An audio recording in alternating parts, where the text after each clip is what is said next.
From the cross to the throne, from death into life, he went for his own. All power in earth, all power above is given to him for the flock of his love.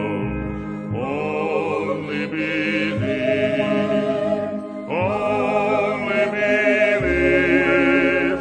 all things are possible. Only believe. A paz e a misericórdia de nosso Senhor Jesus Cristo esteja em cada coração. Deus os abençoe. Estamos juntos mais uma vez nesta programação e hoje vamos iniciar o capítulo 20 do livro de Êxodo, esse capítulo tão importante que marca vários eventos na vida do povo de Deus e que também é um tipo daquilo que iria acontecer lá no Novo Testamento e que nos atinge até hoje. Nós vamos ter neste culto uma introdução ao capítulo 20, porque é necessário esta introdução para que nós possamos aproveitar bastante deste capítulo. Uma vida de responsabilidade. Aqui em Êxodo capítulo 20, nós vamos ver que o privilégio da liberdade, ele traz consigo a responsabilidade de como será utilizada essa liberdade. A palavra de Deus, ela nos dá liberdade, mas uma liberdade com responsabilidade. Por isso que sempre devemos pedir sabedoria para Deus de como utilizar da liberdade que a palavra nos dá. Em Êxodo capítulo 20, nós vamos ver também o povo recebendo a lei de Deus através de Moisés. Moisés foi o meio que Deus utilizou para poder levar a lei até o povo. E a lei, ela foi um guia para a vida de Israel. No verso 1, nós vimos que Deus diz assim para eles: então Deus pronunciou todas estas palavras. A gente vê que Deus, esses mandamentos, eles não são apenas um conjunto de regra, mas Deus queria apresentar para o seu povo uma maneira deles viver diante dele e ter uma vida plena e uma vida abençoada. Então Deus, eu gosto muito deste início do verso 1, quando diz assim, então Deus pronunciou, ou em outras versões, Deus falou estas palavras. Era Deus passando para o seu povo aquilo que seria uma bênção para eles. Era Deus passando para o seu povo como eles terem uma vida plena e abençoada.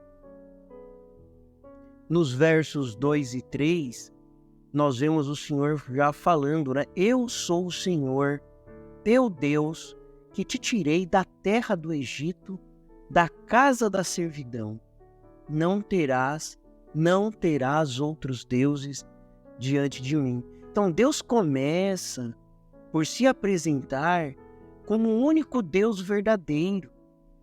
E ele relembra sua obra poderosa lá na libertação do povo de Israel do Egito. Lembrando o povo que eles não saíram pela sua própria força, eles não saíram por uma força intelectual, não foi isso. Mas eles saíram por uma mão poderosa, que era a mão do Deus único e verdadeiro. Deus estava agora se revelando para o povo de Israel. Deus estava revelando o seu caráter para o povo de Israel. Deus estava revelando o que ele esperava do povo de Israel. Então, a aplicação para nós hoje é que nós devemos conhecer, ou melhor, reconhecer Deus como o centro das nossas vidas. Nós devemos rejeitar todas as idolatrias modernas. Hoje nós estamos cercados de idolatria. O profeta de Deus para esta era, William Marion Branham, ele nos ensina na mensagem Perfeita Força por Perfeita Debilidade, que uma idolatria é tudo aquilo que você coloca na frente de Deus. Tudo que você coloca, que você tira Deus do centro e coloca aquilo na frente, então aquilo se torna uma idolatria. E hoje nós estamos cercados de idolatrias modernas. Se você coloca a sua esposa à frente de Deus, então ela se torna uma idolatria para você.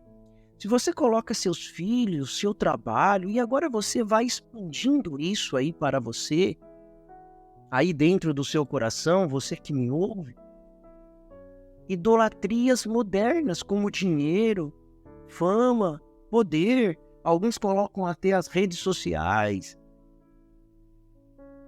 e tornam-se idólatras modernos e não enxerga o que Deus fez por você. E muitos se dizem cristãos, mas na verdade estão com uma adoração vã, como nós vimos na última programação.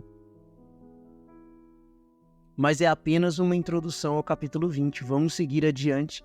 Versos 4 e 6. Não fará para ti imagens de escultura, nem figura alguma do que há em cima no céu, nem embaixo na terra, nem nas águas debaixo da terra. Não te encurvarás a elas, nem as servirás, porque o Senhor, teu Deus, é um Deus zeloso, ou em outras versões, só um Deus zeloso. Deus nos adverte contra a idolatria, tanto física quanto a espiritual. Eu vou repetir para que você possa fixar isso dentro do seu coração.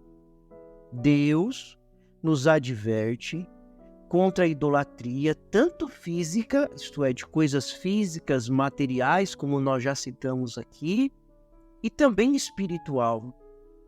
Às vezes nós somos idólatras de nós mesmos, dos nossos egos, das nossas conquistas. Nós colocamos nossos desejos, os nossos sentimentos, as nossas maneiras, a nossa forma de pensar, acima da palavra de Deus, ou à frente, melhor dizendo, da palavra de Deus. Então, o que Deus faz é nos advertir tanto da idolatria física, das coisas materiais, quanto da idolatria espiritual. Até mesmo adorar um outro homem, um homem por ser espiritual, e aquilo, ao invés de ser, pegar aquilo como uma testemunha, como um exemplo de vida para ser seguida, muitas vezes o que faz? Coloca aquele homem no lugar de Deus, coloca aquele homem como se fosse um secretário de Deus que tem que levar recado para Deus, sendo que na realidade o Senhor Jesus Cristo, ele é o nosso único e suficiente Salvador. Você não depende de intermediários para chegar no céu. Você não depende de intermediários para pedir as coisas para Deus. A partir do momento que o Senhor Jesus Cristo morreu na cruz do Calvário, o véu rasgou-se de alto a baixo e agora você pode entrar com confiança ao trono da graça e achar misericórdia e achar graça em tempo oportuno. É tua oportunidade. Então não desperdice a tua oportunidade de falar com Deus. Mas não se esqueça, nós devemos guardar os nossos corações de adorar qualquer coisa acima de Deus. Hoje, isso inclui até o nosso vício em tecnologia, em redes sociais, até mesmo o nosso ego. Nós devemos lembrar que Deus é um Deus zeloso. Ele é um Deus zeloso para a nossa adoração exclusiva. Sim, Ele é Deus zeloso. Existe diferença entre zelo e ciúmes. Ele não é ciumento, mas ele é zeloso. E quando a Bíblia usa a palavra ciúme, o espírito que está em vós tem ciúmes, tem zelo. Entenda aquilo como zelo. Deus quer cuidar de nós. Deus não quer ver você flertando com o mundo, namorando com o mundo, e depois indo à igreja e achando que está tudo normal. Não. Porque isso também é uma idolatria. E o nosso Deus é um Deus zeloso. Ele gosta de exclusividade na sua adoração. No verso 7, nós lemos: não tomarás o nome do Senhor teu Deus em vão. O terceiro mandamento nos chama a responsabilidade ao falar o nome de Deus. Isso vai muito além de evitar usá-lo em vão. Nós devemos também viver vidas que glorifiquem o nome de Deus em todas as nossas ações e em nossas palavras, meus irmãos. Não tomarás o nome do Senhor em vão. Agora, tem pessoas que não tomaram o nome de Deus, está com o nome da Trindade, e está com o nome dos títulos, Pai, Filho e Espírito Santo, mas não está com o nome de Deus. Porém, nós que somos revelados nesta mensagem, que sabemos do batismo lá em Atos 2:38, que nós somos batizados em nome do Senhor Jesus Cristo, nós tomamos o nome do Senhor nas nossas vidas. Então, olha como que isso é profundo. Como nós devemos nos comportar, sendo que nós levamos em nós o nome do Senhor? Será que as nossas vidas não estão rompendo este terceiro mandamento? Será que as nossas vidas não estão tornando o nome que nós recebemos sobre nós, que é o nome do Senhor Jesus Cristo? Porque esse é o nome do teu Deus. Não tomará o nome do Senhor teu Deus. Mas qual é o nome do Senhor, meu Deus? É Senhor Jesus Cristo. E lá em Atos 2:38, Pedro mandou nós tomarmos este nome para batizar em nome do Senhor Jesus Cristo. Não existe outro batismo na Bíblia. E isso nos traz, lembra que nós iniciamos esta programação falando sobre liberdade e responsabilidade, pois nós carregamos este nome em nossas vidas. Então, devemos viver vidas que glorifiquem o nome de Deus em todas as nossas ações, que significa atitudes, e também em nossas palavras, não tomando o nome de Deus em vão. E nós prosseguimos para o verso 8. Lembra-te do dia do sábado para o santificar. O sábado era um dia de descanso no Antigo Testamento, mas para nós hoje ele aponta para o descanso que é o Senhor Jesus Cristo. O Senhor Jesus Cristo é o nosso sábado, é o nosso descanso eterno. Depois nós vamos ver cada uma dessas partes em detalhes ao longo da nossa programação. Aqui é apenas uma introdução ao capítulo 20. Do versículo 12 ao 17, honra teu pai e tua mãe, para que se prolonguem os teus dias na terra, que o Senhor teu Deus te dá.